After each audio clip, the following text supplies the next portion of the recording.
திருவள்ளூர் மாவட்டம் மாதர்பாக்கம் ஒன்றியத்திற்குட்பட்ட கரடிப்புத்தூர் ஊராட்சியில் அரசுக்கு சொந்தமான சுடுகாட்டு புறம்போக்கு என்று கூறப்படும் நிலத்தில் இருந்த 20க்கும் மேற்பட்ட பனைமரங்கள் வேருடன் பிடுங்கி அகற்றப்பட்ட சம்பவம் அதிர்ச்சியை ஏற்படுத்தியுள்ளது.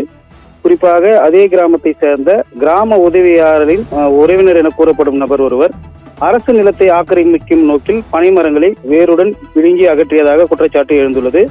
குறிப்பாக பார்க்க போனோம்னால் பனை மரங்களை வெட்டுவதற்கு பல்வேறு விதிமுறைகள் உள்ளது. அதாவது பசுமை தீர்ப்பாயம் பல கட்ட விதிமுறைகளை அறிவித்துள்ளது. அதே போன்று அவசர காலங்களில் பனை மரங்களை அகற்ற வேண்டும் என்றால் கூட மாவட்ட ஆட்சியரின் உரிய அனுமதி பெற வேண்டும் என கூறப்படுகிறது. ஆனால் எவ்வித அனுமதியும் பெறாமல் 20க்கும் மேற்பட்ட பனை மரங்கள் வேருடன் பிடுங்கி அகற்றப்பட்டது பெரும் பரபரப்பை ஏற்படுத்தியுள்ளது.